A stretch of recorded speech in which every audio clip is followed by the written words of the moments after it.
अभी NTPC level 2 और 3 की जो एग्ज़ाम डेट आई है उसके बारे में बता दूं कि ये 7 अगस्त से 8 सितंबर तक ये एग्ज़ाम चलेगी।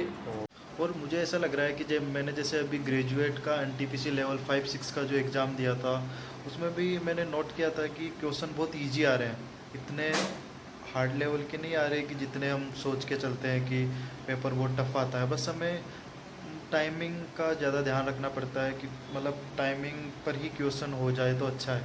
इसके अंदर सब लोग क्या गलती करते हैं, जो स्टार्टिंग से ही सारी क्वेश्चनों को अटेंड करने की कोशिश करते हैं। उसके अंदर ये होता है कि कोई कोई मैथ का क्वेश्चन ऐसा फंस जाता है जो 3 4 मिनट टाइम भी ले लेता है और वो गलत भी हो जाता है। इसकी वजह से हमारे जो पीछे वाले जो 80+ के क्वेश्चन होते हैं, जो 90+ क्वेश्चन होते हैं, जो लास्ट के 10 15 क्वेश्चन बचते हैं, उनके अंदर हमारा टाइमिंग नहीं बैठ पाता है और वो स्किप हो जाते हैं या जल्दीबाजी में लिख कुछ और रहे हैं, माइंड में कुछ और चल रहा है, लिख कुछ और देते हैं, आंसर कुछ और निकल जाता है। इसकी वजह से वो गलत होने के चांस ज़्यादा रहते हैं। इससे अच्छा है कि हमें टाइमिंग हमें अच्छे से देखनी पड़ेगी और टाइमिंग को सुधारने के लिए हमें प्रैक्टिस सेट लगाना ज़रूरी है। जैसे बुक वगैरह से प्रैक्टिस सेट लगते हैं, उनके साथ साथ हमें ऑनलाइन जैसे टेक्स्ट बुक वगैरह हो गया, इनके ऊपर और उत्कर्ष के भी टेस्ट अच्छे हैं, तो उनके ऊपर हमें टेस्ट दे के हमें टाइमिंग के बारे में देखना होगा कि हमें टाइमिंग कितना ले रहे हैं। जितनी जल्दी स्पीड होगी उतना ही पूरे क्वेश्चन अटेंड करने के चांस ज़्यादा। मैं आपको बता दूं, जो अभी एनटीपीसी 5 6 का जो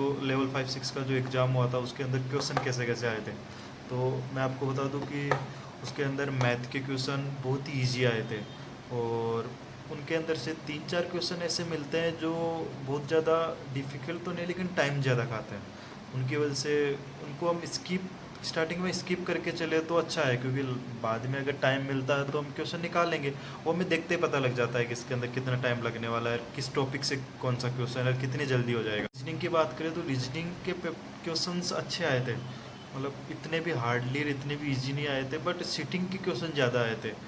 तो रीजनिंग का अच्छा है, उसका पोर्शन हो जाता है। और बात रही जीके की, जीके अभी जैसे मैंने मेरे फ्रेंड्स वगैरह और मैंने यूट्यूब पर भी देखा है, तो बहुत लोगों का यही कहना था कि जीके बहुत ज़्यादा हार्ड आ रहा है, लेकिन मैंने मेरी शिफ्ट में देखा कि जीके बहुत इजी था, उतना नहीं था। ये है कि हिस्ट्री, ज्योग्राफी, केमिस्ट्री, बायोलॉजी, इनसे बहुत कम क्वेश्चन आते। जैसे मेरे एक क्वेश्चन हिस्ट्री आया था जो यही पूछा था सबसे पुरानी सभ्यता कौन सी है, और ज्योग्राफी का कोई क्वेश्चन नहीं आया, और बायो का एक क्वेश्चन आया था, याद नहीं आ रहा, बट एक ही क्वेश्चन आया था। केमिस्ट्री का कोई क्वेश्चन नहीं था, फिजिक्स का कोई क्वेश्चन नहीं था। और जैसे इकोनॉमी का एक क्वेश्चन आया था, ये आया था इकोनॉमी का, इसमें अनुच्छेद में, अनुच्छेद से आया था 51, अनुच्छेद 51 ए का।